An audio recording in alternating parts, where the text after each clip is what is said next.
बिहार शिक्षक भर्ती की तैयारी करने वाले सभी अभ्यर्थियों का स्वागत करता है द मास्टर, आपका अपना यूट्यूब चैनल। तो इस वीडियो लेक्चर में हम लोग विज्ञान विषय का एक ज़बरदस्त प्रैक्टिस सेट सॉल्व करने वाले हैं और यह वीडियो लेक्चर किन लोगों के लिए इम्पॉर्टेंट है, पहले उस पर हम लोग बात कर लेते हैं। तो बिहार में शिक्षक भर्ती के लिए यदि आप लोगों ने 6 से 8 वाला गणित और विज्ञान इस विषय का चुनाव किया है तो आपको पता है जो आपका सब्जेक्ट होगा 80 नंबरों का, उसमें लगभग 40 नंबरों की विज्ञान आएगी। तो ऐसे सभी अभ्यर्थियों के लिए जिन्होंने 6 से 8 में गणित विज्ञान इस विषय का चुनाव किया है उनके लिए यह रामबाण वीडियो है।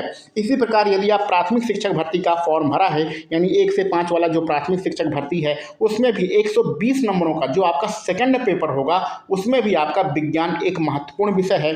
इसी प्रकार 6 से 8, 9 से 10 और 11 से 12 का जो सेकंड पेपर होगा सामान्य अध्ययन वाला, जो कि 40 नंबरों का होगा, इसमें भी आपका विज्ञान एक महत्वपूर्ण विषय है। तो इस प्रकार हम देखते हैं कि आप कक्षा 1 से 12 तक किसी भी प्रकार की भर्ती का अगर आप लोगों ने फॉर्म भरा है तो विज्ञान उसमें महत्वपूर्ण विषय है। लेकिन अगर आपने 6 से 8 में गणित और विज्ञान विषय का चुनाव किया है तो आपके सब्जेक्ट में भी विज्ञान आएगा। ठीक है, तो यानी 6 से 8 में जिन्होंने गणित विज्ञान चुनाव विषय का चुनाव किया है तो उनके सब्जेक्ट में विज्ञान तो आएगा ही, और बाकी यहाँ पर ये जो 40 नंबरों का देखेंगे सामान्य अध्ययन, इसमें भी विज्ञान आएगा, यानी कि उनका डबल यहाँ पर फायदा होने वाला है। तो चलिए फटाफट हम लोग आज का अपना प्रैक्टिस सेट स्टार्ट करते हैं। ये हमारा दूसरे नंबर का प्रैक्टिस सेट है। इससे पहले ही प्रैक्टिस सेट आप लोगों ने नहीं देखे हैं तो जाके देख लीजिएगा, उसका लिंक डिस्क्रिप्शन बॉक्स में दिया गया है। ये शुरुआत के जो हमारे 40 प्रश्न हैं ये गणित के प्रश्न हैं। इनकी अलग से गणित की अलग से वीडियो बनाई जाएगी तो वहाँ पर ये सारे प्रश्न सॉल्व कराए जाएंगे। परेशान होने की आपको कोई भी आवश्यकता नहीं है। पहला प्रश्न हमारे सामने आ चुका है जो कि 41 नंबर से स्टार्ट हो रहा है। और प्रैक्टिस सेट लगाने से पहले एक बात का विशेष रूप से ध्यान दीजिएगा कि आपके पास एक कॉपी और पेन होना चाहिए। उसमें 41 से लेकर 80 तक आप नंबर लिख लीजिए। जो भी प्रश्न आपके सामने आता है उसका जो विकल्प होगा उसको आप अपने कॉपी पर तुरंत नोट करिए और फिर हम जो उसका एक्सप्लेन करेंगे या बताएंगे उससे आप का जो आपने जो आंसर बताया था वो सही है गलत है उसको चेक करिएगा, उसको आप काट दीजिएगा या सही के निशान लगा लीजिएगा। इस प्रकार से टोटल 40 प्रश्नों में आपके कितने नंबर बन रहे हैं ये आपको पता चल जाएगा। ठीक है, और हाँ एक काम और करना है भैया, आपके पास जो भी किताब हो, चाहे लूसेंट हो, चाहे अरिहंत हो, कोई भी किताब हो, परीक्षावाणी हो, कोई भी किताब हो, उससे आपको डिटेल में पढ़ना है। यहाँ पर हम किसी भी प्रश्न की डिटेल में व्याख्या नहीं करेंगे। सिर्फ प्रैक्टिस सेट लगाने का यही मतलब होता है कि हमने जो पढ़ा है वो हमारा कितना तैयार है, कितना हमें याद है। तो चलिए फटाफट आज के प्रश्नों को हम लोग स्टार्ट करते हैं। हमारा पहला प्रश्न है, रेडियोधर्मिता का एसआई मात्रक क्या होता है? फटाफट इसका आंसर देना है। 41 नंबर के प्रश्न का रेडियोधर्मिता का जो एसआई मात्रक होता है वो बेकुरल होता है, आपके पहले विकल्प में दिया गया है। ठीक है, चलो आगे बढ़ते हैं 42 नंबर के प्रश्न में। तो 42 नंबर के प्रश्न में लिखा है, जब कोई वस्तु बल की दिशा में 1 मीटर की दूरी पर 1 न्यूटन बल के द्वारा चलती है तो किए गए कार्य की मात्रा कितनी होगी? तो W बराबर होता है F/D। ठीक है, ये फार्मूला होता है। D मतलब दूरी और F मतलब बल। तो बल का मान भी 1 न्यूटन है और दूरी भी 1 मीटर है। 1 का 1 का गुणा करेंगे तो 1 ही आएगा, यानी कार्य कितना आ जाएगा भैया? 1 जूल। तो 1 जूल कहाँ पर है? विकल्प सी में है। आसान प्रश्न है, कोई यहाँ पर दिक्कत की बात नहीं है। 43 नंबर के प्रश्न में हमें करना है कि निम्न में से कौन सा कथन गलत है? चलो भैया बताओ निम्न में से कौन सा कथन गलत है। ये आपको पढ़ना है। एक बार प्रश्न को सरसरी निगाह से देख लीजिए और फटाफट इसका आंसर बताते चलिए। तो यहाँ पर देखो दूसरा नंबर देखो, बी वाला विकल्प जरा ध्यान से देखिएगा कि वस्तु का भार ध्रुवों पर न्यूनतम और विषुवत रेखा पर अधिकतम होता है। इसका जबकि गलत है, इसका उल्टा होता है। ध्रुवों पर अधिकतम होता है और विषुवत रेखा पर न्यूनतम होता है। तो ये गलत लिखा गया है, यानी कि इसका हमारा विकल्प बी सही रहेगा। ब्रह्मांड की एंट्रोपी की जो प्रवृत्ति होती है वो कैसी है? बढ़ रही है, घट रही है, क्या हो रहा है?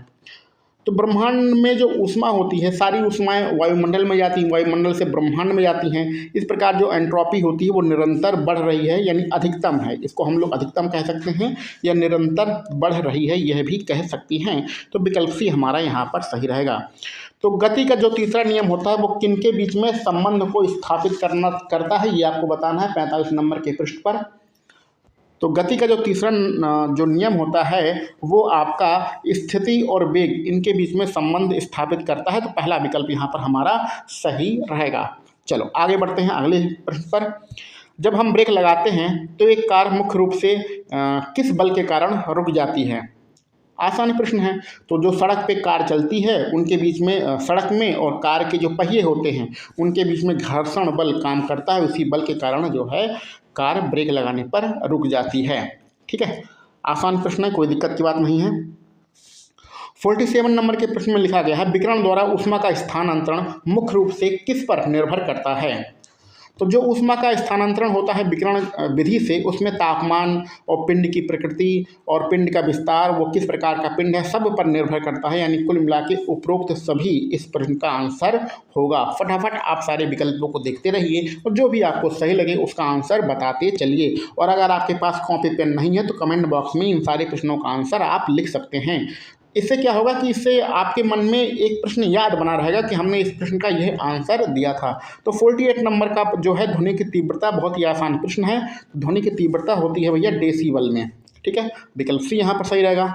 इसी प्रकार जैसे ही प्रश्न आए उसको देख कर तुरंत उसका आंसर बताना है। इसमें आपको फार्मूला बताना है कि जो अपवर्तनांक होता है वो उसका फार्मूला क्या होता है। तो किसी पदार्थ का अपवर्तनांक हवा में प्रकाश की चाल से किस प्रकार से निर्भर होता है, यानी कुल मिला के अपवर्तनांक वाला फार्मूला आपको बताना है। तो यहाँ पर अपवर्तनांक जो फार्मूला होता है वो आपको विकल्प डी में दिख रहा होगा। अपवर्तनांक होता है हवा में प्रकाश की चाल बटे पदार्थ में प्रकाश की चाल, ये हमारा फार्मूला होता है। तारे जो होते हैं रात में टिमटिमाते हैं, ऐसा फिजिक्स की किस घटना के कारण होता है?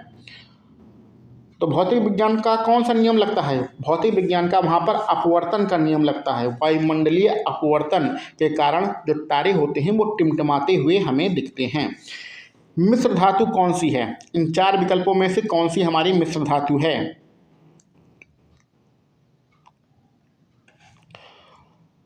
मिश्र धातु किसका एक उदाहरण है? ठीक है, ये आपको बताना है। तो मिश्र धातु जो है चारों विकल्पों में ठोस विलयन का उदाहरण है। विकल्प सी यहाँ पर हमारा सही रहेगा। 52 नंबर में कौन सी उपधातु है? उपधातु का उदाहरण आपको बताना है। ठीक है, तो उपधातुएं टोटल 7 होती हैं और यहाँ पर जो आपका विकल्प लिखा गया है वो एंटीमनी आपका उपधातु टोटल कितनी होती भैया? 7 होती। इनका नाम भी आपको बता देते हैं। बोरॉन होता है, सिलिकॉन होता है, जर्मेनियम, आर्सेनिक, एंटीमनी, टेलेरियम और पोलोनियम, ये आपकी उपधातुएं होती हैं। और हाँ, इसके पीडीएफ के लिए परेशान होने की कोई आवश्यकता नहीं है। टेलीग्राम चैनल पर यह पीडीएफ आपको उपलब्ध करा दिया जाएगा। इन सारे प्रश्नों को आप डिटेल व्याख्या के साथ पढ़ सकते हैं। ठीक है, उनकी व्याख्या दी गई है, आप वहाँ से पढ़ सकते हैं। तो हाइड्रोजन का एक समस्थानिक है जिसका नाम है ड्यूटेरियम। इसमें क्या पाया जाता है यही आपको बताना है।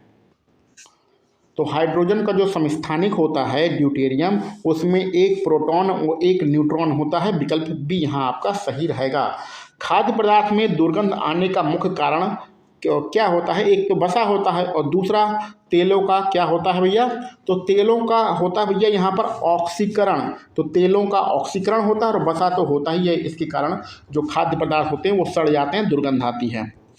क्षारीय विलयन होते हैं उनका पीएच वैल्यू क्या होती है? तो क्षारीय विलयन में जो पीएच वैल्यू होती है वो आसान प्रश्न यहाँ पर 7 से अधिक होती है। पहला विकल्प सही रहेगा। किसी आवर्त में परमाणु क्रमांक में वृद्धि होने पर क्या होता है? तो जब परमाणु क्रमांक में वृद्धि होती है तो धात्विक गुण में कमी होती है। विकल्प सी यहाँ पर आपका सही रहेगा। ठीक, फटाफट आंसर बताते चलना है। पानी को ब्लीचिंग पाउडर में मिलाने से कौन सी गैस निकलती है? तो अगर पानी को हम ब्लीचिंग पाउडर में मिला दें तो जो गैस निकलेगी उसका नाम है क्लोरीन। विकल्प डी यहाँ पर सही रहेगा। चलो आगे 58 नंबर पे बेकिंग सोडा के विनिर्माण के मतलब बेकिंग सोडा अगर आपको बनाना है तो किस किस की आवश्यकता पड़ेगी ये बताना है। पूरा प्रश्न पढ़ने की जरूरत नहीं है। बेकिंग सोडा अगर आपको बनाना है तो विनिर्माण करना है तो किन यौगिकों की आवश्यकता पड़ेगी? तो बेकिंग सोडा बनाने के लिए हमें साधारण नमक चाहिए, कार्बन डाइऑक्साइड चाहिए और अमोनिया चाहिए, यानी कि विकल्प सी की हमें यहाँ पर आवश्यकता पड़ेगी। ठीक, आगे बढ़ते हैं। जिप्सन का और प्लास्टर ऑफ पेरिस का इसका फार्मूला बताना है आपको। ठीक है, जिप्सन का और प्लास्टर ऑफ पेरिस का फार्मूला बताना है। तो ये आपके 4 विकल्प आ गए हैं। तो जिप्सम का जो फार्मूला होता है वो होता है CaSO4 इंटू 2H2O, यानी कि पहला विकल्प। और प्लास्टर ऑफ पेरिस का फार्मूला होता है CaSO4 इंटू हाफ H2O। ये आपके दोनों फार्मूले होते हैं, यानी कि पहला विकल्प यहाँ पर आपका सही रहेगा। 60 नंबर पर चलते हैं। निम्नलिखित में से किस जीवाश्म ईंधन में ब्यूटेन एक मुख्य घटक के रूप में होता है? तो ब्यूटेन सर्वाधिक मात्रा में किस में पाया जाता है? तो ब्यूटेन जो है सर्वाधिक मात्रा में लगभग 50% भाग पाया जाता है। किस में पाया जाता है? आप तो उसका आंसर आप दे ही देंगे, वो होता है अपने घरों में जो LPG गैस हम लोग इस्तेमाल करते हैं। ठीक। 61 नंबर में निम्न में से कौन सा वसा के पायसीकरण में शामिल होता है? तो वसा का पायसीकरण कौन करता है भैया? वो करता है यकृत। विकल्प डी यहाँ पर आपका सही रहेगा। आगे बढ़ते हैं। लार में वो कौन सा एंजाइम होता है जो स्टार्च के जटिल अणु को सरल शर्करा अणु में परिवर्तित कर देता है?